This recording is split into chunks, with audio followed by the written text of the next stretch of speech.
세상의 모든 지식 언더스탠딩. 네, 자, 언더스탠딩 시작하겠습니다. 네. 이재명 정부가 시작이 됐습니다. 네, 축하드립니다. 네, 축하드립니다. 네. 우리가 뭐 축하한다고 뭐 바뀌는 건 없지만 어쨌든 그래도 축하는 드리고. 그럼요. 많은 분들이 그래도 가장 우리나라에서 제일 많은 분들이 원하시는 분이 된 거잖아요. 그러네. 그죠? 그렇게 생각하니까 오늘, 그러네요. 오늘 그분들께 일단 축하드립니다. 그렇습니다. 예. 자, 근데 이재명 정부가 이제 됐으니까 뭔가 많은 변화가 있을 텐데 걱정스러운 면도 있죠. 걱정스러운 면도 있고. 음. 그래서 특히 부동산은 어떻게? 사실은 그 이재명 대통령이 후보실에서 부동산 얘기는 그렇게 많이는 안 한 것 같아요. 대충 뭐 공급을 좀 늘리겠다. 대체로는 우리가 실수요자는 놔두겠다. 저분은 뻔해 이렇게 생각할 거야 라고 어. 생각하던 선입견이 있었어요. 네. 왜냐하면 이번 대선 이전에 그 이전에도 또 민주당 후보였잖아요. 정부가 있었으니까. 그때 국토보 유세 하겠다고 그랬잖아. 그러니까 하여튼 부동산 있는 사람들은 다 죽음이야 이런 생각을 갖고 계시는 사람이구나 라고 생각하다가 근데 이번 대선 후보 네, 경선 과정에서는 뭐 국토보유세도 안 한다고 그러고 저희 3프로TV에 토론 와서 그랬었죠. 실수요자들은 뭐 좀 할 수 있도록 하겠다. 너무 세금으로 때려잡진 않겠다. 네. 공급을 좀 늘리겠다. 대체로 그런 식으로 얘기한 것 같긴 한데 우리끼리 할 얘기는 예. 아닌 것 같아서 분전의 김건우 대표님, 분전 아카데미 김건우 대표님 궁금하죠? 모시고 네. 요건 좀 앞으로 부동산 정책은 어떻게 봐야 되는지 네. 여쭤보겠습니다. 어서 오십시오. 안녕하세요, 김건우입니다. 네. 사실은 좀 진작 모시고 싶었는데 우리 요즘 전국이 하도 하수상하여 부동산 얘기까지 하면 그래? 그래 우리 좀 예민하잖아 또. 그래. 그냥 부동산 얘기는 평온할 때 해도 예민해. 그런데 맞아요. 그래서 조금 좀 못 초청했습니다. 예, 그렇습니다. 요즘 부동산 분위기도 궁금하고 음, 앞으로 어떻게 될 건지는 더 궁금하고. 어떻습니까? 네. 일단 사실은 온 사회가 선거 대선에 많이 집중을 하고 있는데 예. 그 사이에 이제 시장이 많이 되게 들썩거렸어요. 들썩거렸는데 그게 약간 좀 일부 지역, 서울 혹은 서울에서도 좀 일부 지역에 좀 집중이 되다 보니까 사실 많은 이제 우리나라 전체 인구로 따지면은 이런 상황을 더 모르는 분들이 많았죠.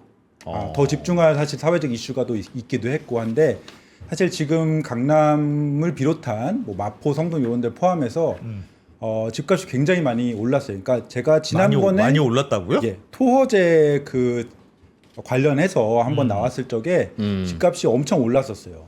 올랐다가 근데 그 오세훈 서울시장과 또 이제 국토부 뭐 정부 여기 합동해가지고 너무 올랐으니까 예. 재지정을 넘어서 토지거래 허가를 확대 지정을 했었잖아요. 그 확대 지정한 다음에 일시적으로 좀 주춤했어요. 거래도 많이 꺾이고 그다음에 집값도 실질적으로 많이 오르다가 보합 건너로 가거나 일시적으로 예. 많이 오르다가 좀 꺾인 것들도 있었거든요. 근데 그 효과가 한 달, 3주에서 뭐 4주 뭐 요 정도 가다가 지금 다시 한 5월 한 달 동안 그다음에 6월 올랐어요? 초까지 많이 오릅니다. 강남 얘기하는 거죠? 강남에서 이제 최근에 어떤 흐름의 좀 특이한 점은 좀 퍼지고 있다.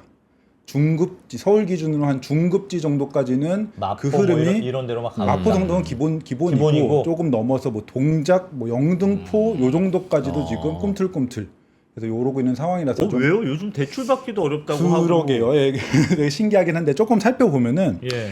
일단은 요 주간 매매가 지수 서울 한국부동산원에서 한 요 주간 매매가 지수를 갖고 왔는데 어이구야. 이게 약간 좀 정확해져서 요걸 또 다시 갖고 왔는데 요거는 기본적으로 보면 우상향 하고 있는 느낌이긴 한데 그렇게 많이 오르진 않아요. 99에서 한 100일 근처까지 갔으니까 뭐 한 2%? 한 상반기 한 5개월 정도 동안 한 2%? 근데 물론 이게 이 지수이기 때문에 실제 집값의 2%보다는 좀 더 올랐을 거예요. 평균적으로 봐도. 근데 어쨌든 간에 지수 기준으로 2% 정도면 좀 올랐구나. 요 정도인데 요거를 이제 구별로 좀 나눠 보면은 이게 강남구. 야, 강남이 확실히 요게 좋구나. 노원구는 이제 노원구는 100에서 시작. 이게 요거 제가 100으로 맞춰갖고 그래프를 뽑았는데 올 초에 100에서 시작했는데 지금 99대거든요. 떨어졌네, 노원구는 떨어졌어요. 오히려 떨어졌고 강남구는 105를 넘죠. 아까 말씀드렸듯이 이게 실제보다 작게 잡히기 때문에 지수라서 작게 잡히기 때문에 강남구에 반년 동안 5% 넘게 올랐다는 것은 실제로는 한 10%가 이렇게 올랐다고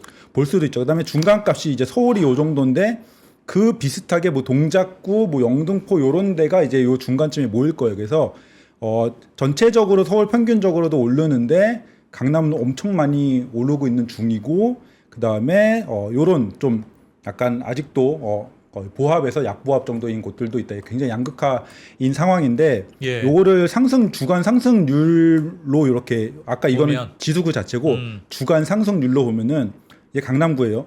예. 쭉 올랐다가 엄청나게 많이 올랐다가 이제 토어제 재지정을 해서 예. 나름 이제 약간 꺾였는데 다시 이렇게 튀는 상승률이 다시 올라가는. 이게 현재거든요. 근데 그나마도 요게 노원구인데 노원구가 막판에 약간 고개를 들죠. 아주 그러네. 약간 그러네요. 약간 고개를 들죠. 근데 요것도 이게 약간은 후행하는 게 있어요. 통계 집계라는 게 약간 후행하는 게 있어서 그래야 그나마 이제 노원구나 동작구 이런 데도 약간은 기지개를 펴고 있는 느낌이고 야. 강남구도 요거보다 제가 지금 체감하고 있고 아마 6월 초 내일이면 또 다른 지수가 나오는데 이게 또 요렇게 올라갈 가능성이 높아요. 지금의 시장은 지난 토호제 해제로 인해서 많이 올랐던 그때 피크점까지는 아니지만 거의 그 수준에 근접하게 지금 굉장히 뜨거운 상황입니다. 이미 토호제가 다시 묶였는데 그죠? 묶였는데도 더 넓게 그렇습니다. 묶어놨는데. 네, 그래서 그런데도 강남 올라간다. 제가 뒤쪽에 좀 설명을 드리는데 제가 토지거래 허가제 처음에 해제됐을 적에 사실 제가 의견을 드렸던 거는 뭐 여기저기서 토지거래 허가 구역 지정이라는 것은 근본적으로 집값을 잡는 데 효과가 없다라고 저는 주장을 계속 해왔어요. 그 이유는 토지거래, 그러니까 일시적으로 심리적으로 토지거래 허가를 지정해 하면서 약간 흔들리는 건 있죠. 불편하게 만들잖아요. 불편하게. 그러니까 그렇죠. 그거는 근데 기본적으로 매수자 입장에서 투자를 많이 해서 집값이 오르니까 투자를 하지 마라. 이거는 철저히 매수자 입장에서만 보는 거예요. 근데 매도자 입장에서 이거는 전세 준 집은 팔지 못하거든요. 예. 팔지 못하잖아요. 그러니까 매물 팔 수 있는 매물, 그러니까 매수자 입장에서 볼 적에 살 수 있는 매물이 줄어드는 거예요. 수요와 공급의 법칙에서 보면은 공급량이 줄어들어요.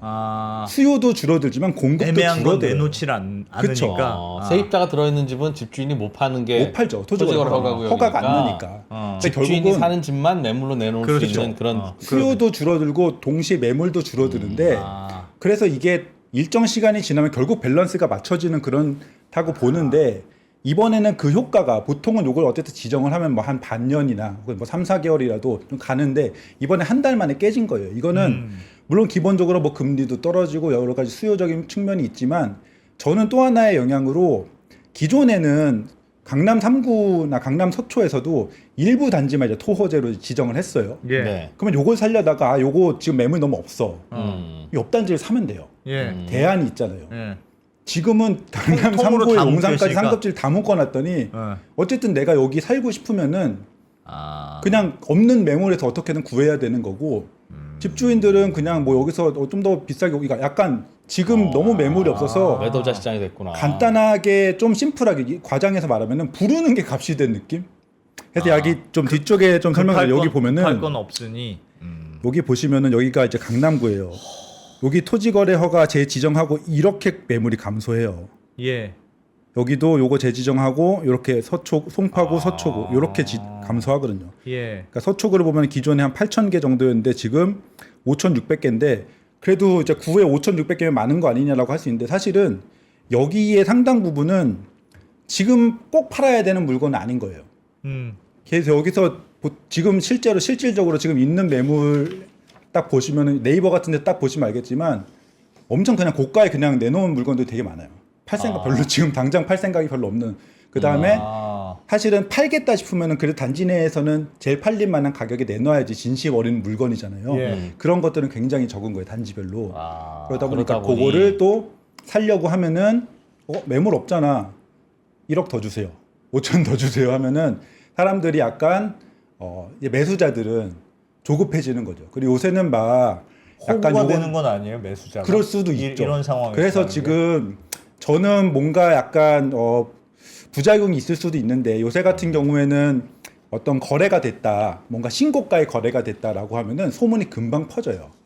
뭐 잠실의 엘스 아파트 몇 평이 33억에 거래가 됐대라고 부동산 어느 부동산에 딱 거래가 되면은 그 부동산 사장님이 소문이 쫙 나죠. 누군가에게 알려줘요. 아는 투자자든 아는 누군가에 지인한테든 뭔가 알려줘요. 그러면은 그게 톡방이나 인터넷 커뮤니티 야 엘스가 신고가 찍었다면서 쫙 퍼지는 거예요. 그러면 그거를 거기를 살까 말까 고민하던 어떤 매수 대기자가 갑자기 쫄려. 나는 쫄려. 지금 33억에 살까 말까 했는데 그게 팔렸어. 그 다음 매물은 33억 5천이래. 이렇게 되면은 약간 그런데 매물도 없어요. 그러니까 매물이 없는 시장이 이렇게 무서운 거예요. 자, 매물은 왜 없는지는 방금 설명을 해주셨는데 네. 토지거래 허가구역이 되면서 집주인이 직접 거주하는 집만 매물로 내놓을 수 있게 됐으니까 매물이 줄었다. 그럼 수요자도 내가 직접 가서 거주할 수 있는 사람만 수요자가 된 거잖아요. 맞아요. 토거제에서는 이제 전세 끼고는 못 사잖아요. 네네네. 그러면 수요자도 비슷하게 줄지 않았을까? 맞아요. 그러니까 사실은 근데 저는 왜더 저는 엄밀히 공급자 사이드의 말하면은 시장이 됐을까요? 토지거래 허가 구역 지정이라는 것은 가격에 아래쪽으로든 위쪽으로든 매물이 없어지긴 하지만 수요자도 없어지니까 그러니까. 수요와 공급 법칙에 의해서 똔똔이다. 불편해지기만 한다. 약간 이런 식으로 생각을 하는데 그 상황에서 그냥 요거는 어떻게 보면은 그러니까 일시적인 현상일 수도 있는 거죠. 말씀하신 대로 어차피 수요자도 없어지는데 공급량이 매물량이 없어져도 한두 채가 이상하게 이상 그런데 가격에 이게 팔리고 있는 거다. 매물이 갑자기 줄어드니까 쫄려서 이게 계속 그다음에 막 정보가 많이 퍼지다 보니까 뭐 그래. 그런 것들이 있고 매도자가 그다음에 쫄릴 이유는 없죠 요즘. 그쵸.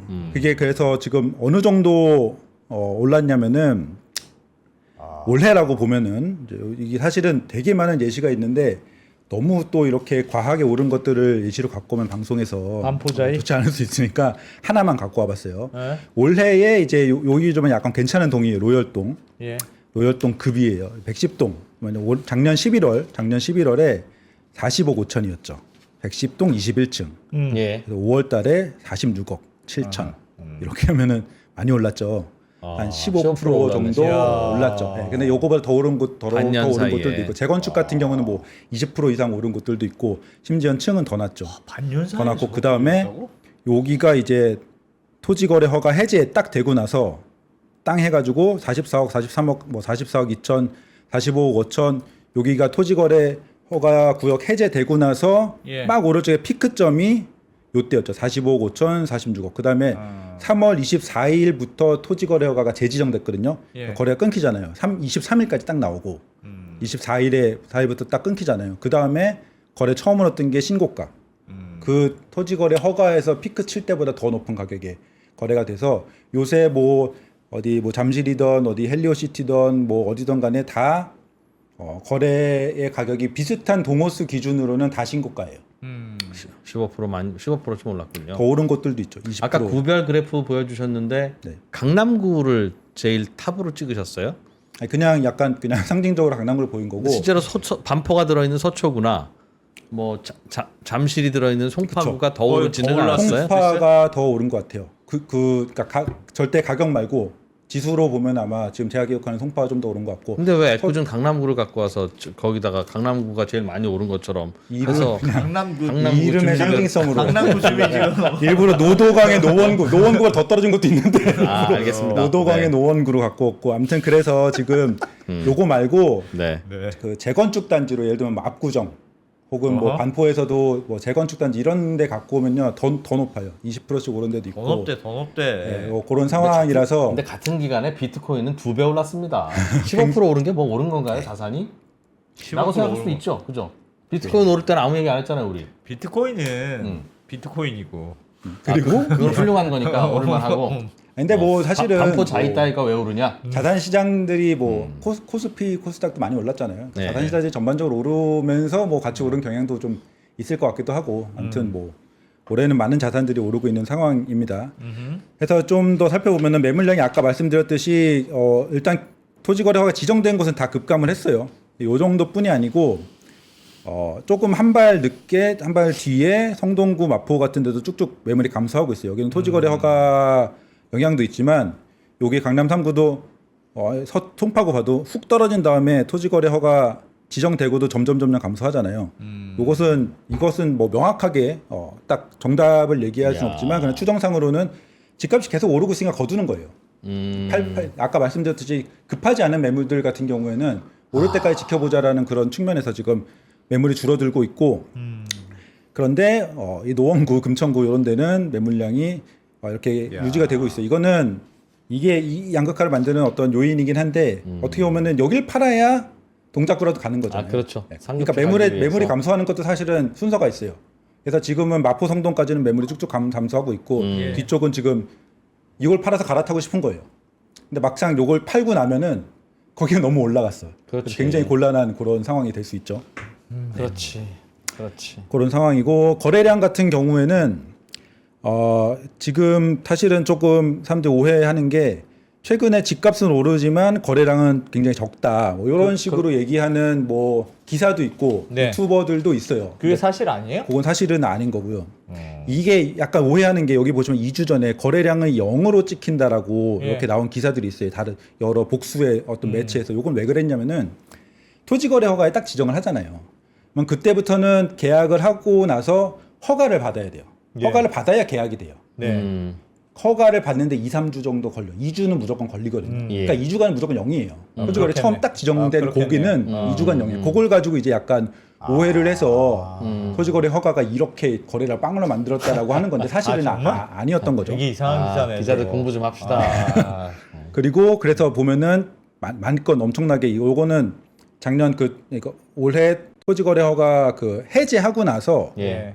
코로나 유동성장 이후로 처음으로 10,000건을 넘었어요, 서울이. 엄청나게 빡 폭발한 다음에 재지정하고 나서 아까 말씀드린 약간 2주간 유예 기간이 있었음에도 떨어졌긴 했는데 어쨌든 요때만큼 떨어진 건 아니고 반 정도는 그러네. 유지하고 지금 5월 달에는 집계가 완성이 되진 않았어요. 현재 지금 5월 달 거래량 보면 4,000 몇백 건이라고 돼 있는데 어쨌든 아마 6월 말까지 집계가 완료되면 한 7,500건 이 정도면 거래가 많은 편인 거거든요.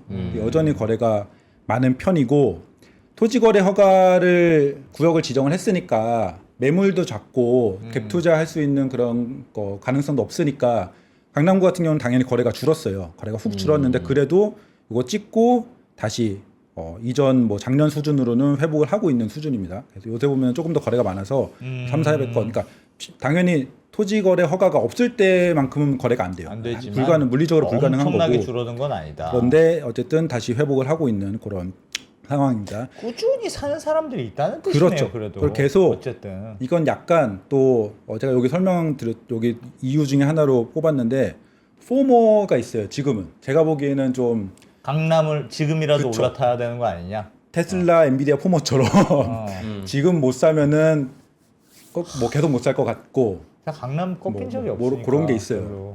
그래서 약간의 지금 사실 포모라는 것은 어떻게 생각하면은 거품의 기간이라고 볼 수도 있는 거거든요. 그래서 저는 약간 지금 위험한 수준까지 됐다라고 봐요. 그래서 지금은 약간 가격이 사람들과 대화를 해보면은 진짜 불안하거든요.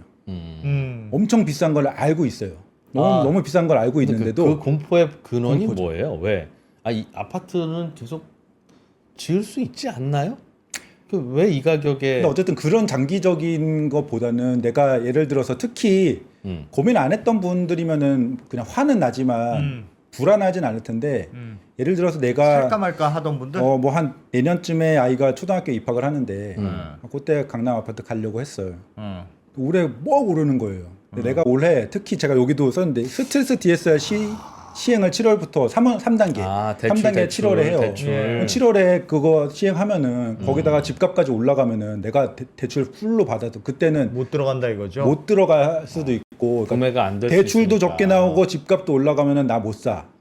지금이라도 영끌해서 사야겠다. 이런 불안감들 되게 많거든요. 대출 규제에 따른 포모네요.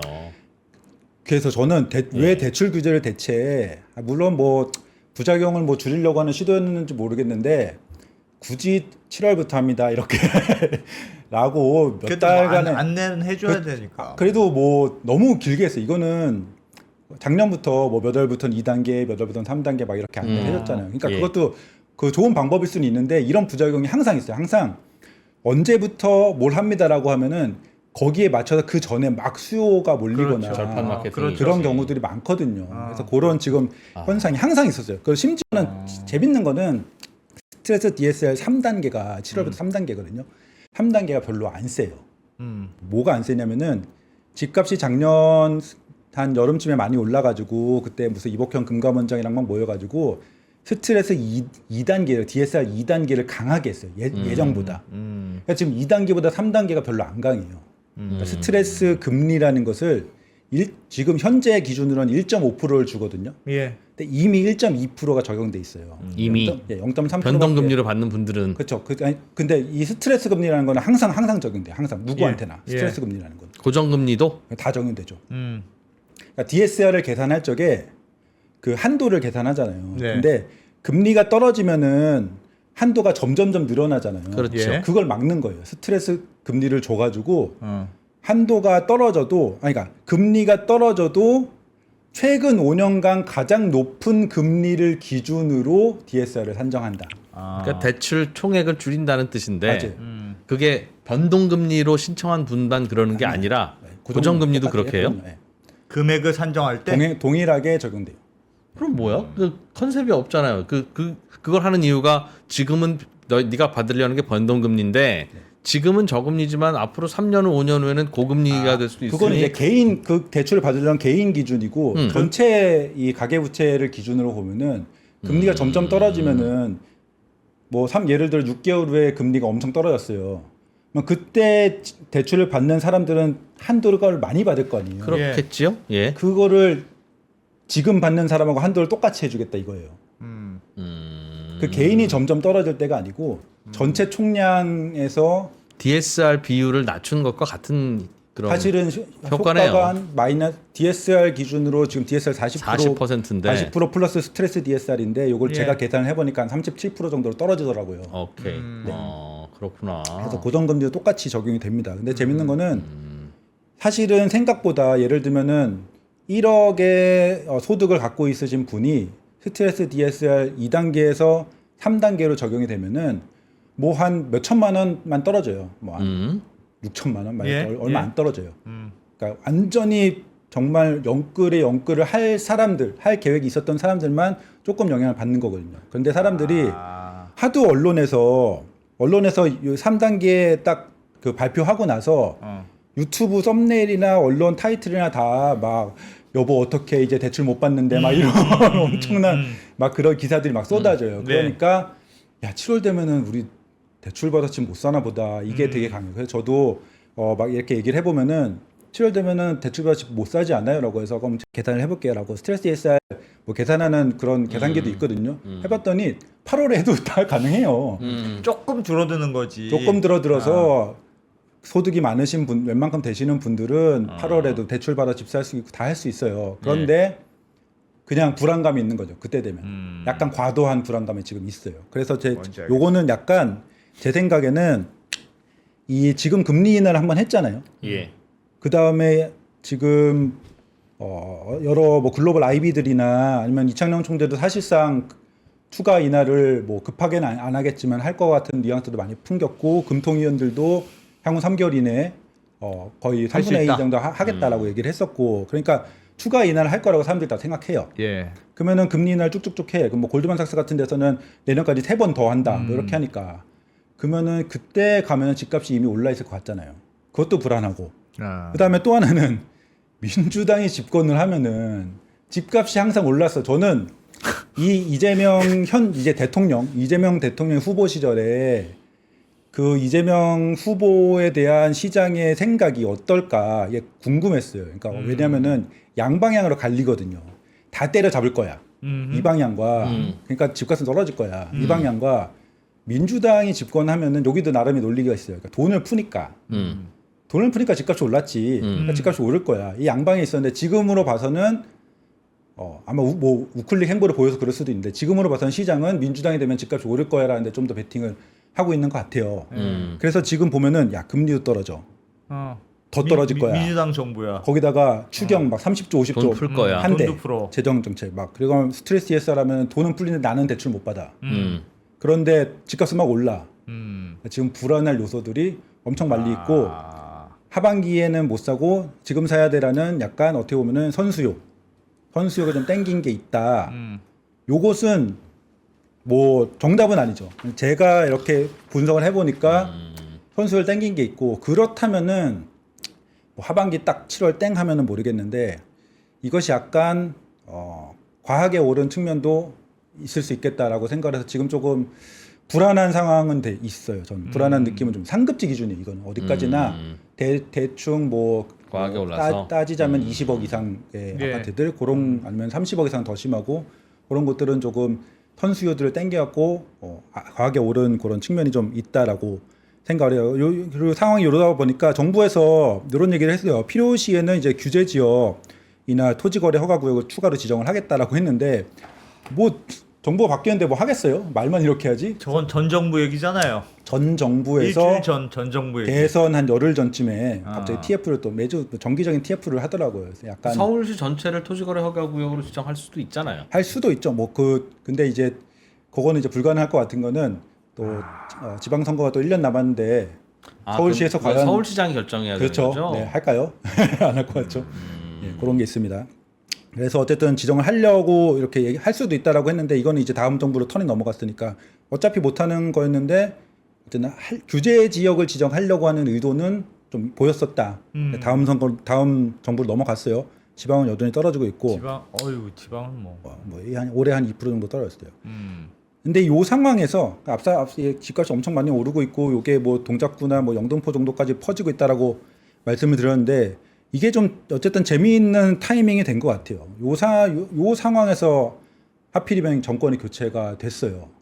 그때 제가 토지거래 허가 때문에 출연했을 적에 말씀드린 게 그러니까 집값이 아니 토지거래 허가 때문에 아니고 무슨 공약 같은 거에서 말씀드린 게 우클릭을 하고 나는 뭐 규제로 때려잡지 않겠어요, 세금으로 때려잡지 않겠어요라고 그렇게 말을 했는데 예. 그건 이제 시장이 잔잔하고 할 때고. 그렇죠. 평화로울 때는 굳이 안 때려잡을 수도 있을 것 같아요. 예. 네, 그다음에 그게 선거용이든 아니든 선거용이 아니더라도 뭐 이렇게 뭐 이 정도 흘러가는 뭐 약간 오르더라도 집값은 뭐 오를 수도 있지 이렇게 생각할 수 있는데 급등장에서 놔둘 수 있겠느냐? 할 수 있겠느냐. 심지어는 민주당 정부인데. 그러니까 심지어는 국민의힘에서 그 토지거래 허가 구역을 확대 지정할 때 무려 강남 3구랑 용산까지 4개 구를 100몇십만 인구를 다 확대 지정을 했잖아요. 근데 예. 그때 오세훈 시장은 둘째치고 그때의 대통령 권한대행을 최상목 당시 이제 네. 원래 경제부총리였던 분이 했잖아요. 최상목 부총리랑 박상호 국토부 장관. 근데 최상목 부총리랑 박상호 장관은 완전 규제 완화주의자예요. 시장주의고 과도한 규제는 안 하고 안 해야 된다. 제초안 해제해야 된다. 조정적 이런 거 안 해야 된다라고 하던 분들도 집값이 엄청 세게 튀니까 서울시장하고 얘기해가지고 엄청난 규제를 때린 거잖아요. 그러니까 어떤 정부도 견딜 수 없는 순간이 올 거고 그 순간에 그 공약에서는 완화적으로 얘기했던 새 정부가 어떻게 나설지가 모르는 일이 되는 거죠. 강남만 잡고 지방은 그렇게 하려고 하겠네요. 그럼 어떻게든 강남을 잡으려고 하겠네요. 근데 역사적으로 그렇게 해서 핀셋 규제라고 해서 상급지만 딱 하면은 잘 성공한 적은 뭐 없었죠. 여러 가지의 그 메커니즘이 있겠지만 놀랍게도 거기만 또 올라요. 그래서 오히려 정부가 인정한 투자처다라는 약간 우스갯소리가 있을 정도로 그걸 지정하는 순간에 야 저기가 핫한가 봐 이렇게 약간 그렇게 되는 측면이 있어서 아무튼 상승제 일단 교체된 정권이 됐고 그래서 그러면은 어떤 행동을 할지 조금 고민을 좀 해봤는데 일단 공약은 별게 없었어요. 별게 없었죠. 심지어는 이번에는. 그 10대 공약이니까 약간 서머리식으로 맨 처음에 했던 거기에는 중간중간 부동산들이 있었는데 예. 전체적으로 좀 풀어서 정책 공약을 이제 웹사이트나 책자로 이렇게 만들었던 요 리스트를 보면 요게 웹사이트를 캡처한 건데 예. 여기 클릭하면 이제 관련한 거예요? 공약들이 나오는 거예요. 이렇게 많은 키워드의 부동산은 없어요. 부동산도 없고 주거도 없습니다. 주거도 없고 예를 들면 여기 해병대도 있는데 심지어. 예를 들어서 여기 청년을 클릭하면 이제 청년 주거 관련한 게 있고 뭐 청년 월세 이런 관련한 게 있고 예. 그러니까 각각 하부 항목으로 들어갔더라고요. 약간 저는 제가 보기에는 트집 잡기 않기 위한 일부러 좀 뺀 거, 그러니까 하나도 중요하지 않다라고 본다기보다는 이런 공약을 넣어놓음으로써 뭐 토론에서나 뭐 이렇게 공격을 네. 당할 수도 있잖아요. 그러니까 일부러 약간 뺀 느낌이 들 정도로 너무 아예 정말 말씀대로 그래도 너무 심하다. 스포츠도 있는데 부동산은 없어요. 스포츠도 있고 심지어 예. 해병대도 별도로 그쵸. 키워드가 예. 있는데 예, 그쵸. 부동산이 없다는 게 말이 돼요? 예, 그래서 와. 그거 보면은 이제 다 하부, 그러니까 청년의 주거, 뭐 어디에 주거, 뭐 이런 식으로 좀 들어가 있을 정도로 좀 부동산 중요 공약이 아니었고, 그래서 근데 그 전에 이제 뭐 10대 공약이나 서머리 같은 거 했을 적에 좀 있었어요. 근데 요거 보면은 말씀드렸듯이 별로 이렇게 집값을 잡겠다라는 방향은 한 개도 없고요. 오히려 이제 공급을 많이 하겠다. 용적률은 오히려 상향하겠다라고 얘기했어요. 그 다음에 예. 사기 신도시라고 얘기를 하고 그 다음에 약간 걷어들이는 느낌인데 사기 신도시는 할 수가 없습니다. 요거 공급에 대해서 약간 곁다리 얘기인데 공급에 대해서 말씀을 드리면은 일단 사기 신도시는 할 수 없어요. 이건 뭐 사기예요. 할수 사기가 없다는 아니고 게 사기예요. 왜, 완전. 왜, 이거는 왜요? 불가능한 아예. Why? 왜요? 왜요? 일단 3기 신도시가 정말 시작도 못했거든요. 3기 신도시를 2018년에 발표했어요. 지금 예. 2025년도인데 분양을 한 게 5개 단지. 엄청 넓어요. 엄청 넓고 엄청나게 많은 뭐. 도시에 사는데 단지, 그러니까 5개 도시가 아니고 5개 단지만 분양을 했어요. 사전 분양을 한 거죠? 준공도 아니고 사전 분양을 여러 개 했는데 예. 사전 분양했다가 지금 본 분양이 안 돼가지고 한창 밀린 진짜 게 본 분양 많고, 된 게 5개 단지. 본 분양된 게 5개 단지. 그리고 지금 그래서 이거를 좀 따지고 들면은 좀 제가 이렇게 카운팅을 해봤더니 웬만큼 지금 기준으로 웬만큼 규모 있는 수준의 공급이 되려면은 3기 신도시가 2032년은 돼야 돼요. 예. 입주하려면. 입주하려면. 예. 그것도 아, 더 밀릴 32년? 수도 있어요. 예. 아. 원래 2026년이 목표였어요. 2026년부터 규모 있는 공급을 하겠다는 게 목표였는데 2032년이 돼도 될까 말까? 그다음에 지금 그 구역 지정 그 땅을 닦아놓고 이제 신도시 만들면 땅을 닦아야 예, 되잖아요. 예. 그런 걸 한 곳조차도 별로 없어갖고 이거는 4기 스마트 시티, 뭐 스마트 신도시 이런 거보다 3기 신도시나 잘해야 된다는 게 한 개 있고, 예. 그럼 3기 신도시가 왜 안 되냐? 3기 신도시가 왜 안 되냐면은 3기 신도시에서 약간 외곽, 3기 신도시 뭐 좋은 곳들은 할 수도 있는데 3기 신도시 약간 외곽은 지금 원가가 간당간당해요. 무슨 원가가 말이야? 한당한당하다는 게 뭐예요? 분양가와 원가가. 땅을 그러니까 사업자가 땅을 이제 낙찰을 받아서 매입을 한 다음에 예. 공사비 들이고 홍보비 들여갖고 분양을 하잖아요. 그럼 남겨야 되는데. 남겨야 되잖아요. 예. 근데 저희 주변의 시세를 이렇게 보면은 주변의 시세만큼 심지어 여기는 분양가 상한제가 적용이 돼도 시세만큼 분양을 해도 남는 게 별로 없는 거예요. 땅값이 많이 안 올라서 그러니까 주변 시세가 많이 안 올라서 비용은 올랐고 시세는 떨어졌어요. 오히려 떨어졌어요. 외곽이니까 떨어졌어요. 외곽이니까. 외곽이니까. 3기 신도시가. 3기 신도시들 보면은 야. 분양이 안 될 수 있겠고. 물론 3기 신도시가 생각보다 막 엄청 쾌적하게 잘 구성되고 GTX도 막 빡빡 깔리고 막 이래서 굉장히 좋은 도시가 됐어요. 그럼 그때 되면 집값이 오르겠죠. 그때 되면은. 예. 근데 일단은 지금은 그거보다는 주변에 뭐 다른 아파트를 기준으로 해서 할 거잖아요. 분양이 계속 연기될 수도 있겠네요. 그게 공교롭게도 집값을 잡기 위해서 공급을 해야 되는데 이 공급을 하려면 집값이 올라야 돼요. 그렇죠. 그 도시에. 그게 딜레마야 항상. 그래서 아니, 여기가 집값을 잡으려고 할 때는 집값이 뜨거운 곳에 공급을 해야 되는데 예, 맞아요. 서울 안쪽으로 공급 안 하고 외곽으로 공급하니까 거기는 주변이 집값도 안 오르니까 분양도 못 해.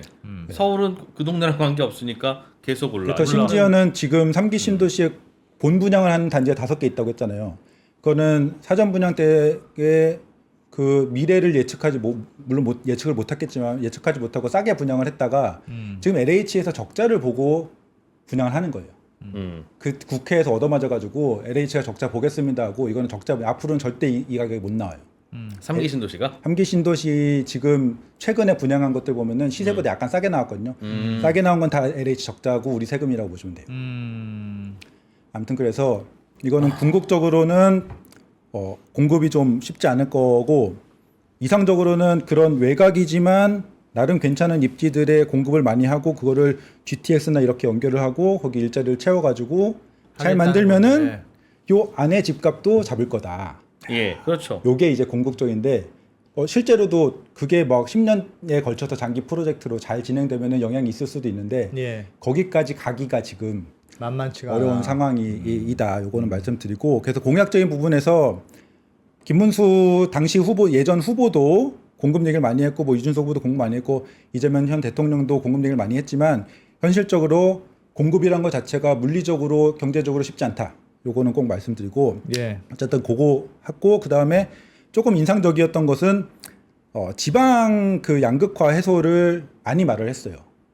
많이 이거는 부동산 공약이라고 딱 때린 건 아니지만 지방에 인프라 늘리고 메가시티 하고 주방에 뭐 산업을 육성을 시켜가지고 지방을 활성화시키면은 양극화도 좀 줄어들고 지방이 잘 되면은 수도권 집값도 떨어지고 약간 이런 식의 약간 이상적인 구조를 좀 만들었던 것 같아요. 그다음에 뭐 지역 거점 국립대학도 뭐 이렇게 전략도 투자해서 많이 하겠다. 이제 요게 이제 공약이어서 요거는 좀 장기적인 부분이지만 어쨌든 약간 지방을 조금 활성화시키는 쪽이 되게 힘이 많이 들어갔고 그다음에 부동산 관련해서 이재명 당시 후보 자체가 발언했던 것들도 있죠. 근데 되게 그래 세금으로 때려잡지 그쵸. 않겠다. 저 핵심적으로 말 인상적이긴 보면은 했어요.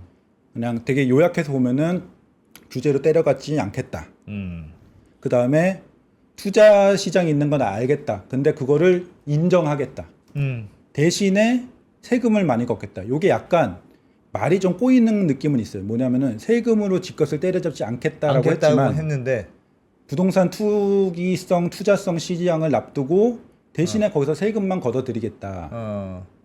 그러니까 약간 때려잡지는 않지만 걷어들이긴 하겠다라고 얘기를 했으니까 약간의 저는 그건 이제 막 보유세는 그쵸. 안 하는 대신에 그렇죠. 그러니까 이거는 거래에 대한 세금은 걷겠다. 저는 반대라고 해석했거든요. 반대로 해석했어요. 그거를 무슨 양도세 중과 어. 무슨 막 중과해서 이렇게 때려잡는 것보다는 어쨌든 지금 그 고가주택을 보유하고 있는 사람들에게 보유세를 매기고. 걷겠다라고 저는 해석을 했거든요. 그 왜냐하면 대신 또 파는 거는 좀 팔 수 있도록. 거래는 시장을 납두겠다고 했거든요. 음. 시장을 납두겠다고 한 거는 거래는 납두겠다라고 한 거고 근데 그거를 굳이 사서 그 비싼 집에 비싼 돈 주고 들어가서 거주하는 사람 뭐 거주를 하건 뭐 투자로 들어가던 보유세를 걷어들이겠다라는 생각을 좀 하고 그래서 이런 내용들이 있었고 또 하나 좀 재밌었던 거는 사실 저는 주식 시장을 키우겠다라는 게 부동산 정책 중에 하나였다라고도 보거든요. 그러니까 우리나라 사람들이 저거는 굉장히 강조는 된 것 같아요. 우리나라 사람들이 부동산 투자를 많이 하는 이유는 투자할 곳이 없었기 때문에. 예. 그런데 주식 시장을 활성화시키면은 부동산 투자 수요도 줄어들 수 있겠다. 그래서 이것도 같이 부동산 어떤 정책으로 하나 있었던 것 같고. 그 다음에 또 중요한 것은 대규모 재정 정책이 이거는 이제 부동산 정책은 아니죠. 근데 제가 생각하기에 어쨌든 이번 정부의 새 정부의 부동산 시장에 있어서 핵심 요소 중에 하나는 대규모 재정 정책일 거라고 봐요. 아까도 말씀드렸듯이 많은 사람들이 이미 알고 있어요. 민주당 혹은 이재명 정부에서 돈을 많이 풀 거라고. 그게 불안해서 사실 먼저 산 거기도 하거든요. 아무튼 그래서 여기 취임 오늘 하시자마자 핵심은 추경이라고 얘기했죠. 그다음에 채권 금리가 엄청 떴어요. 채권을 많이 발행할 거라고 예상을 한 거죠. 자경단이라고 사는데 많이 발행할 거니까 금리 올라가겠지. 이렇게 해서 엄청 떴어요. 그러니까 금융시장이 이미 다 알고 있고 예. 돈이 엄청 풀리겠죠. 돈이 엄청 풀리면 이게 적재적소에 딱딱 들어가기보다는 자산 시장으로도 많이 들어갈 거니까 요게 집값을 많이 자극할 것 같고 예. 그래서 근데 요 정권을 잡자마자 대대 상승장이 왔어요. 그래서 제가 요런 것들을 막 분석하고 그동안에 민주당에서 연구한 것들 이재명 그 당선자 대통령이 얘기했던 것들 이렇게 종합해서 조금 생각을 해봤는데 요거는 이제 약간의 근거는 있지만 어쨌든 저의 추정이 들어간 거예요. 그래서 당장 어쨌든 정권을 잡자마자 대세 상승장이 왔잖아요. 예. 가만둘 수는 없을 것 같고 가만두기에는 민심이 문재인 정부 때도 부동산으로 뭐 정권 뺏겼다고 하는데 그래서 제일 하기 지금 쉽고 정당성이 있는 거는 일단은 대출 규제라고 봐요. 대출 규제는 이제 첫 번째로 쉬운 거는 규제를 국가 정부에서 직접적으로 안 하고 은행만 압박해도 일단 돼요. 뭐 다주택자한테 해주지 마. 아니면은 총량제를 줄일 수도 있어요. 원래 뭐 플러스 4%까지인데 플러스 3%까지만 해. 뭐 이런 식으로 총량제를 줄일 수도 있고 그 다음에 카드는 또 많아요. 원래 검토했던 카드들이 많아요. 지역별로 LTV를 축소할 수도 있고요. DSR에 전세자금 대출 좀 포함 안 되는데 전세자금 대출 포함할 수도 있고요. 그다음에 위험가중치 지금 그 바젤3 그 협약에 의해서 뭐 위험가중치 위험자산을 얼마만큼 증가하지 못하게 하는 게 있는데 거기에 위험가중치가 주택담보대출이 안전한 대출이니까 낮게 잡혀 있거든요. 요거 높이면은 사실상의 또 다른 총량제가 돼요. 그리고 그래서 요거 주택담보대출 위험가중치 상향하면은 기본적으로 또 대출이 잘 안 나가요. 요런 거를 하면은 우리가 생각하는 집값 때려잡는 규제랑은 약간 다르거든요. 느낌이. 일단은 가계부채를 축소해야 된다라는 정당성이 있어요. 그 다음에 문제는 아까 전에 이렇게 재정정책을 엄청 풀 적에 이창용 총재도 금리 인하책이 항상 요 부동산으로 들어갈까봐 걱정이다라고 얘기를 많이 했잖아요. 그래서 은행 자체적으로 금리 통제를 좀 해야 된다. 그러니까 예. 대출 통제를 좀 해야 된다. 이런 얘기 많이 했는데 대출 규제를 하면서 재정정책의 부작용을 선차전할 수도 있어요. 주택과 관련된 대출을 뭐 어떻게 차단한다. 뭐 매수세를 좀 먼저. 줄여준다. 그래서 이런 대출 규제가 그다음에 뭐 원래 지금 뭐 금융위원장 금감원장 바뀌겠지만 사실은 정권이 바뀌어도 금융당국의 수장들의 어떤 동일한 성향들이 있거든요. 예. 그래서 여기 대출 규제가 당장 나올 가능성이 좀 높고 저는 요게 나오는 순간에 시장에 영향이 있을 수도 있다고 봐요. 대출 규제. 그렇죠. 대출 규제 작년에 통하는 것도 좀 보여줬고 그래서 요게 나올 가능성이 좀 보이고 그다음에 규제 지역 지정은 할 수도 있어요. 요거는 뭐 한다라기보다는 할 수도 있는데 요거는 왜 좀 할 수 있냐면은 이재명 대통령이 후보 시절에 나는 규제 강화 안 하겠다라고 했지만 이미 있는 규제거든요. 이미 규제를 새로 하는 건 아니에요. 이미 있는 규제에서 그냥 지정만 새로 하는 거니까 기존 바로 예. 전 정부도 한 2주 전쯤에 이미 얘기했던 거고 너무 뜨거우니까 몇 개만 더 추가로 규제 지형 지정 뭐 마포구 이런데 투기 과열지구 이런 거 뭐 당장은 못해도 한 달 후에 한 달 더 지켜보다가 이렇게 할 수도 있는 거거든요. 그런 거. 그 다음에 이거는 뭐 당장 발표를 할 수도 있지만 예. 좀 길게 보면은 요거는 거의 확실하게 갈 것 같다는 생각이 들거든요. 비과세를 축소하는 거예요. 비과세. 양도세를 낼 때 중과세를 하는 게 기존 정부들의 방향이었어요. 양도세를 내는 사람인데 내는 걸 중과세 하는 거예요. 근데 지금 많이 좀 민주당에서도 이렇게 비판 어린 시각으로 나오는 거는 왜 이렇게 비과세를 많이 해줘 이거였거든요. 그러니까 지금 장특공제라는 것 때문에 20억을 벌어도 예. 오래 보유하고 있는 사람한테는 세금이 별로 안 나가요. 20억이 올라 30억이 올라도 세금이 별로 안 내요. 요거를 줄여야 된다. 집을 장기 보유하고 장기 거주했더라도 20억 30억 걸었으면은 꽤 많이 걷어들여야 된다. 세금 좀 내야 된다. 그렇죠. 그래서 장기 보유 특별 공제를 줄이는 것을 문재인 정부에서 한 차례 했고 근데 약하게 했어요. 그때 더 강하게 해야 된다는 주장이 많았거든요. 이거를 강하게 하는 거는 많은 연구들이 있어요. 관련한 뭐 그 진보 경제 학자들이나 뭐 이런 사람들이 많이 하는데 이것은 정부 입장에서도 그 대상도 많지 않고요.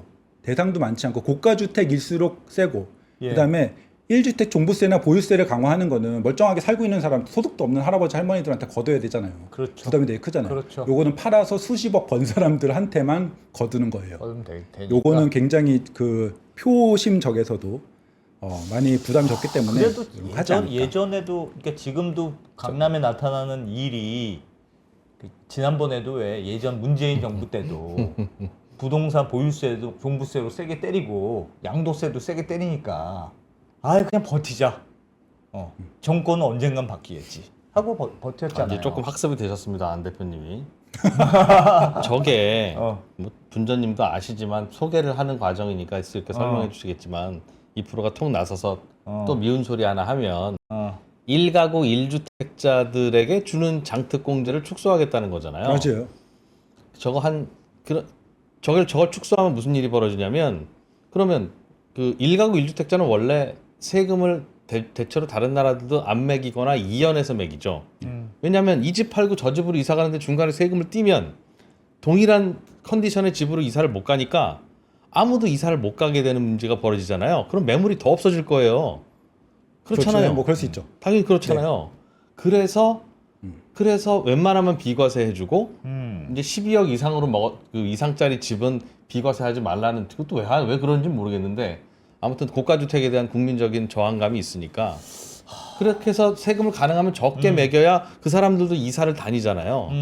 그런데 그걸 만약에 줄이면 이사를 못 다닐 거라고요. 그래서 이사를 못 다니는 나라가 나랍니까? 그러니까 이 정책이 지속되지 어려울 거라고 생각하는 게 상식이고 그러면 이 정부에서는 이사 안 가고 버티는 거예요. 이사 안 가면 또 그렇게 되면 이사 안 가면 다음 정부에 이사 가면 양도 차익의 대부분을 내가 공제를 받는 거고 그게 전 세계적인 표준이고 왜 그런지도 뻔한 건데 그런 정책을 만들면 이사 안 가지 안 팔지 그럼 안 그래도 없는 매물 또 나오게 되고 문재인 정부 2가 나오는데 네, 맞아요. 일단 이게 부동산이라는 게 버틸 수 있다는 게 확실히 아니, 다른 것 같아요. 기본적으로 네. 그러니까 여러 가지 의견들이 있잖아요. 주식이랑 다른 말씀하신 의견도 있고 아. 지금 비과세에 들어가는 공제 정책이 과하다. 그다음에 말씀하신 대로 공제 정책을 그렇다고 폐지하면은 매물 감소도 되고 그다음에 이게 조세 정의에도 맞느냐. 내 집에 그냥 거주 오래 했는데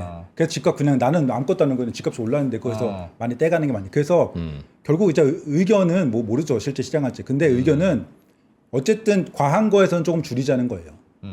그리고 어쨌든 이렇게 줄였을 적에 표심에 영향이 없으면 요거는 많은 여러 가지 세금적 정책 중에서 사실은 얘기도 많이 나오고 그 타격이 정부의 타격이 적을 거라는 생각은 들어서 요게 수준의 문제일 수는 있겠죠. 그쵸. 뭐 살짝 뭐. 그리고 원래는 이제- 장특공으로 뭐 20년 이상 살면은 원래는 100% 공제를 해줬어요. 그러니까 예. 양세를 한 푼도 안 내줬어요. 근데 그거를 이제 지금은 80%만 공제해서 비과세도 12억 이상은 그걸 내잖아요. 12억 이상, 그러니까 12억 이하는 비과세 해주고 그 이상 주택에 대해서 일부 나오는 비과세의 80%를 공제해주거든요. 예. 거의 안 내요. 거의 비과세죠. 거의 안 내요 지금은. 거의 안 내는 거에서는 조금 내게 해주는 그 정도만 해도 지금 원체 20-30년 깔고 앉아가지고 집값이 수십억 오른 그 강남 3구의 그 주인들이 많거든요. 예. 그분들이 지금 집을 어쨌든 조금씩은 팔아요. 뭐 노후에 증여도 하고 뭐 이러면서 그런 그럴 것들을 때 좀 떼가겠다. 거고.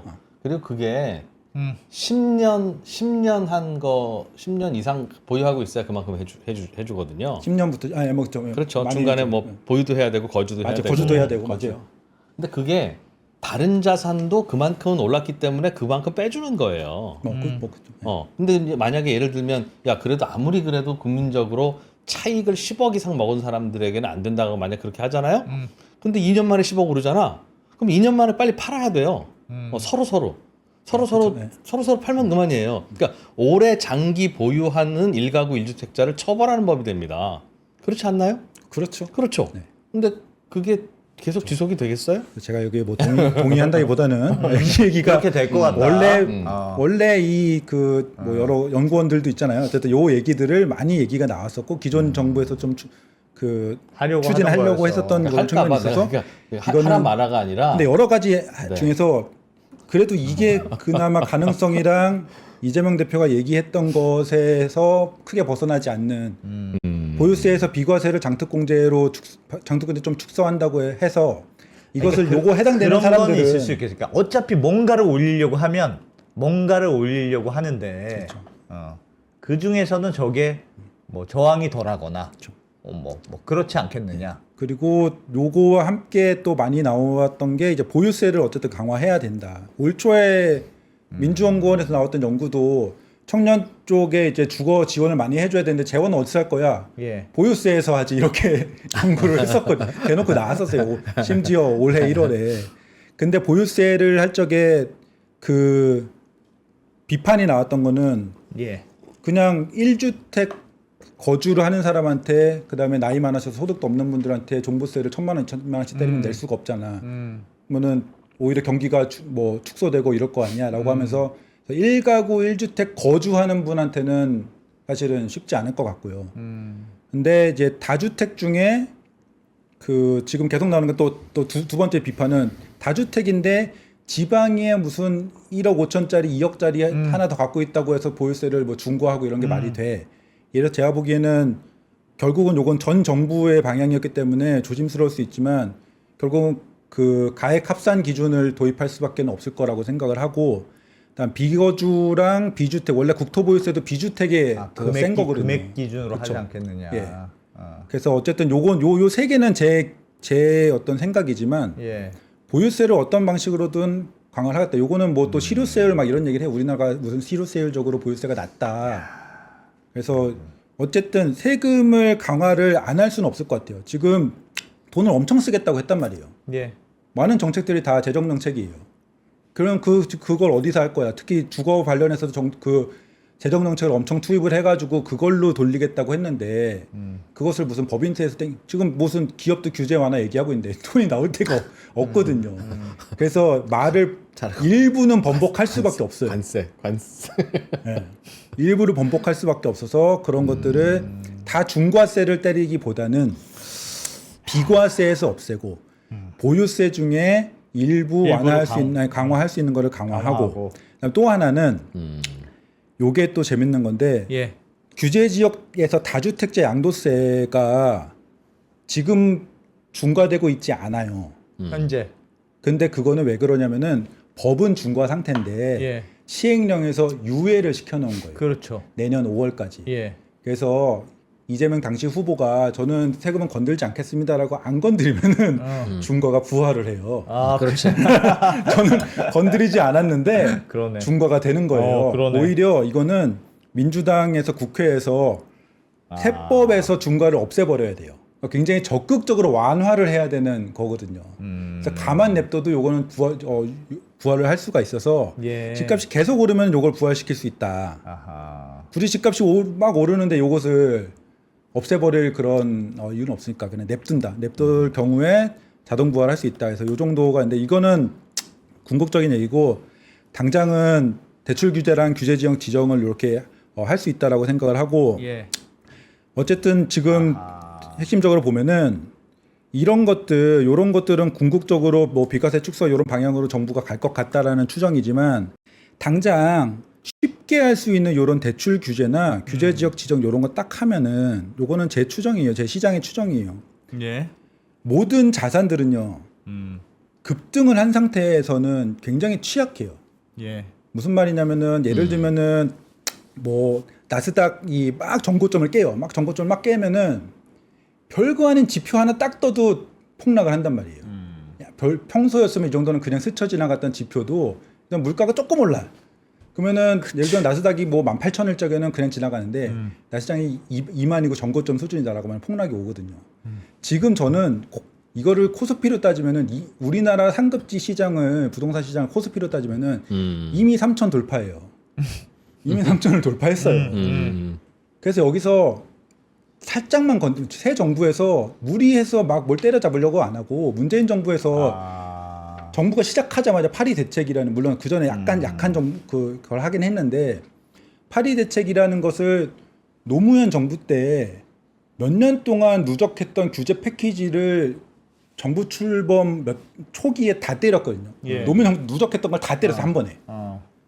그게 오히려 부작용을 되게 세게 났어요. 그러니까 그렇게 하기보다 지금 새 정부는 이미 고점에 문재인 정부는 약간 저점에서 시작을 해갖고 스스로 키웠는데 지금 고점에서 딱 받았잖아요. 제가 보기에는 단기적으로는 살짝만 건드려도 될 것 같거든요. 그래서 요거 대출 규제나 이런 거 살짝만 건드려도 일단은 장기적은 모르겠지만 하반기에 조정이 올 수도 있어요. 그러니까 저는 이 얘기를 말씀드린 거는 물론 뭐 정부의 조언을 드린 게 아니고 그런 액션을 취해도 약한 액션을 취해도 떨어질 수 있으니까 위험한 가격인 것 같다라는 거예요. 고점으로 보는 이유는 뭐예요? 약간 지금 일단 뭐 여러 가지 거품이 있다고 여러 가지 느끼는 이유가 건데. 있지만 아까 전에 제가 여러 가지 상황을 보니까 포모.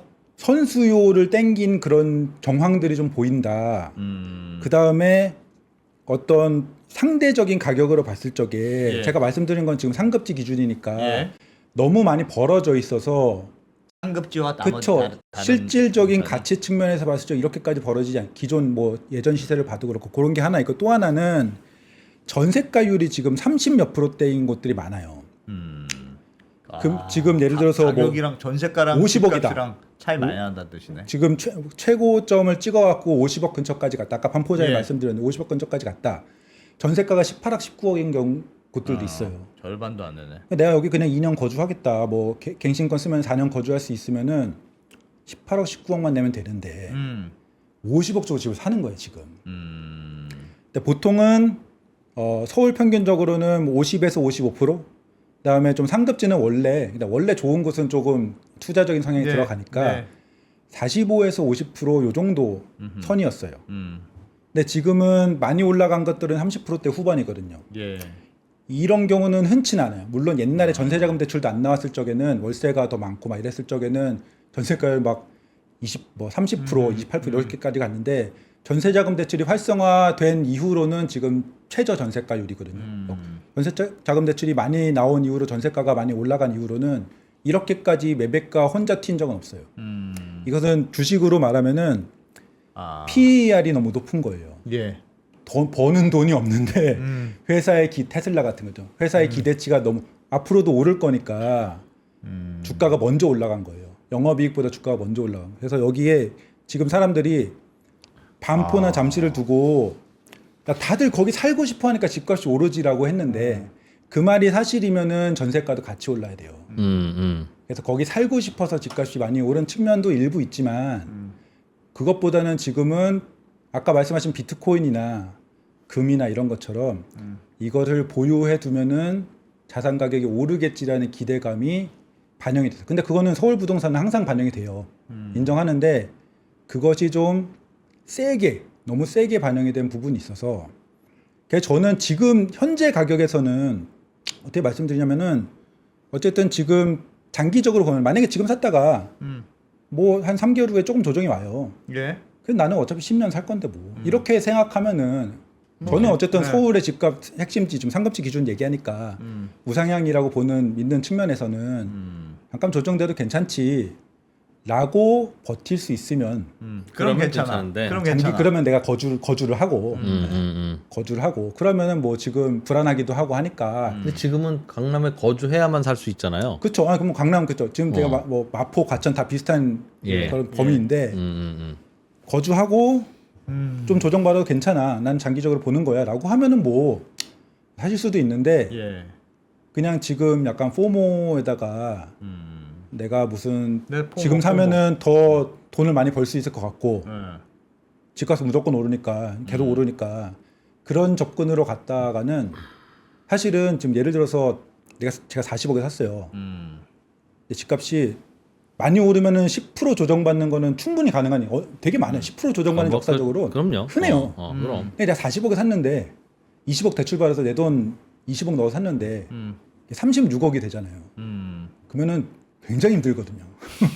굉장히 힘들거든요. 예. 예. 그러니까 지금은 충분히 그 리스크를 감안하고 하고 사야 되는 그런 시점이고 40억에 샀는데 너무 예기가 높은가요? 어쨌든 30억에 샀는데 32억이 됐다가 28억까지 떨어질 수도 있거든요. 얼마든지 그런 건 가능한 거예요. 그래서 지금은 안심하고 살 수 있는 단계는 아니고 언제든지 지금 정부가 새로 들어왔으니까 뭐 1, 2주 만에는 아니겠지만 예. 6월 내에 혹은 7월 달에 살짝 건드려줄 그럴 가능성도 또 충분히 있고 부동산 지금 강남 시장을 보면 그럴 수 굉장히 있을 것 좀 같고. 무섭다기보다는 조금 리스크를 안을 만한 상황이고 지금 사시려는 분 중에 지금 사서 올해 겨울쯤 팔려고 한 6개월 보유해서 팔려고 사시는 분이 있을까요? 그런 건 없죠. 그렇겠죠. 최소 1년 이상은 있어야 되고 그렇죠. 최소 2, 3년은 바라보고 사는 거잖아요. 네. 최소 2, 3년을 우리나라에서 바라보고 사는데 그걸 누가 예측하고 살 수 있겠습니까? 당연히 그건 투자로 봐야지. 그렇지 않나요? 뭐 당연히 정부가 정책 바뀌면 당연히 푹 떨어질 수도 있겠고 뭐 얼마든지 그럴 수는 있는데 그래도 길게 보면 이런 자산이 희소하고 우상향이겠지라는 마음으로 다 사지. 요때 사서 요때 팔고 요때 다시 사야지가 몇 명이나 요즘 그러니까 거기 매수가 있을까 싶어요. 그 말은 기본적으로는 네. 당연히 모두가 이제 10년 보고 가는데 제가 말씀드린 거는 약간 심리적인 문제인데 그거를 그렇게 보고 샀으니까 나는 다음 달에 떨어져도 괜찮아. 하면 괜찮아. 괜찮다. 그럼 괜찮다. 깔고 그럼 앉아 살 수 괜찮다. 있다. 그렇지. 주식 살 때는 어쩔 수 그렇지. 없어. 그럼 네. 괜찮지. 엔비디아를 사는 건 좋은데 왜 오늘 8% 오르는 날 사냐? 근데 그 이렇게 얘기지. 고가에 고민하면서 샀을수록 약간 그 멘탈도 항상 사고도 되게 불안하거든요. 지금 되게 약간 물론 모두가 불안한 상황이에요. 모두가 불안한 상황이고 근데 한 가지 더 말씀드리면은 저는 지난번에도 말씀드렸는데 이 비상급지 그러니까 지금 굳이 가격으로 따지면은 신축 한 20억 이하 혹은 예. 조금 낮게 잡으면은 신축 뭐 한 17억 18억 뭐 요 근처에 뭐 신길 뭐 요런 동네들이 고기 이하들 네. 이런 데는 지금 조금 반등하긴 했지만 그다음에 경기도에 예를 들면 신축 8, 9억 요 정도에서 그 사이 정도 거기는 그 입지라는 게 그렇게 포텐이 있다라고 생각하지도 않아요. 신축 10억 정도만 돼도 어쨌든 가치가 있으니까 그 정도의 어떤 가치가 평가받고 있는 거고, 그 다음에 지금 뭐 근 몇 년간의 시세를 봤을 적에 거기에는 저는 뭐 거품이나 이런 건 전혀 없다라고 보거든요. 그다음에 최근에 약간 꿈틀대고 그곳들은 진짜 어떻게 보면은 재정 정책, 금리나 유동성을 풀어줄 적에 뒤늦게라도 더 영향을 받을 수 있어요. 그 다음에 지금 양극화를 해소하겠다라는 뭐 새 정부의 어떤 방향도 있고, 그다음 지방으로 보면 지방도 지금 지방 떨어진다고 얘기를 했지만 지방 중에 완전 핵심지들은 지금 이미 좀 반등을 했거든요. 하기 시작했거든요. 그런 곳들은 오히려 지금 지방을 활성화하고자 하는 수많은 정책들이 있어요. 얼마나 시행될지 모르겠지만 그런 측면에서 봤을 적에 내가 그곳에 거주한다. 전세 살고 있는데 집 살까요? 라고 생각을 하면은 지방에 괜찮은 동네 살고 있다. 사시는 게 좋다. 내가 서울에 약간 외곽지 뭐 저기 신도림 뭐 무시하는 건 아닌데 어쨌든 어디 구로구 같은데 제가 구로 살았었어요. 네. 구로 어딘가에 살고 있다. 근데 강남하고 너무 멀어져서 너무 너무 거기 사면은 또 떨어질 것 같고 이런데 떨어질까라는 걱정보다는 가치를 평가했을 적에 지금 서울 외곽지의 집값이 거품이나 이런 경향이 전혀 없기 때문에 안정적으로 거주한다고 사시면은 비상급지는 대출교를 뗀다고 난 저희는 그게 떨어질 거라고 보진 않거든요. 너무 많이 오른 부담이 있으니까 살짝 건들면 근데 떨어지는 살짝 건들면 지방이 더 떨어지잖아요. 지방은 진짜 싼데. 그러니까 근데 지금 보면은 그 전에 DSR도 그렇고 살짝 건들 적에 다 지금 모든 정책에서 지방은 다 예외시켜줘요. 지방을 살려야 지금 미분양, PF 뭐 이런 거 다 살아나니까. 지방은 아예 수요가 약하니까 그냥 떨어지. 그건 방법이 잘 없고. 그러고 있는데 지금 어쨌든 지방의 뭐 인프라나 뭐 금융 정책이나 지금 은행이 총량제를 하잖아요. 예. 지방 은행은 지방 주택담보대출은 총량제 포함을 안 시켜준대요. 그러니까 이런 식으로 규제는 오히려 완화적으로 가죠. 계속 오히려? 지방 관련해서는 한동안은 그럴 거예요. 그다음에 규제들이 차별적으로 진행됐을 적에 역사적으로 보면은 초반에는 안 먹히는데 초반에 안 먹히면 계속 차별적으로 여긴 더 강하게 하고 여기는 완화시켜주고 풀어주고. 이게 점점 예. 벌어지잖아요. 예. 어느 순간부터 그게 효과를 발휘하거든요.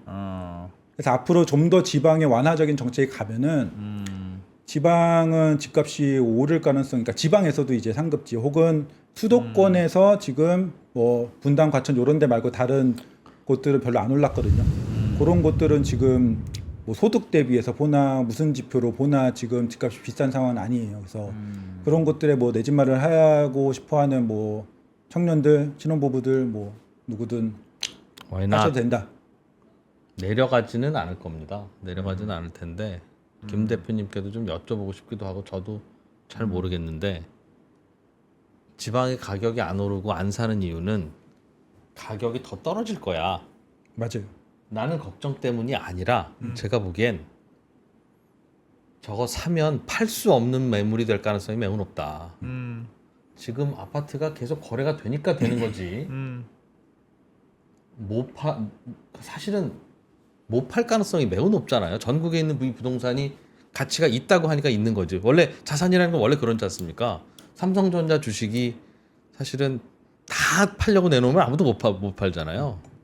그러나 거래는 되니까 하는 건데 요즘 서울의 외곽의 빌라 저는 지방의 어떤 도시 부동산보다도 굉장히 저평가되어 있다고 생각해요. 네. 동의하실 거예요. 뭐 그럴 수 있죠. 예. 그런데도 그거 안 권하시잖아요. 왜 안 권해요? 안 팔려. 안 팔리거든.